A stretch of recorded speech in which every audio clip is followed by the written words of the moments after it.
وفاقی حکومت نے سول ایوارڈ 2025 کی نامزدگیوں کے لیے عمل شروع کر دیا۔ کابینہ ڈویژن نے سول ایوارڈز کے لیے 15 اپریل 2025 تک نامزدگیاں طلب کر لی ہیں۔ مزید جان لیتے ہیں ڈان نیوز کے نمائندے طاہر شیرانی سے۔ طاہر، سول ایوارڈز کی نامزدگیوں سے متعلق مزید آگاہ کیجیے گا۔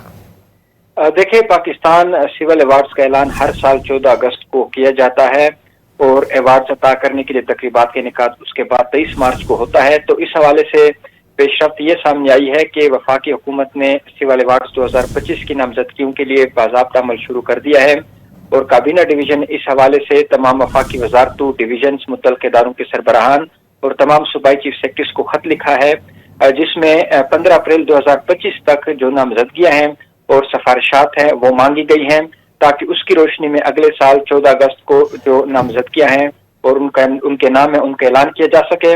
اب پاکستان کے لیے گراں قدر خدمات کے طرف میں سول ایوارڈز ہر سال عطا کیے جاتے ہیں اور سول ایوارڈز پاکستانی اور غیر ملکی شہریوں کو خدمات کے طرف میں ان سے نوازا جاتا ہے۔ بہت شکریہ طاہر شیرانی، آپ نے تفصیلات سے آگاہ کیا۔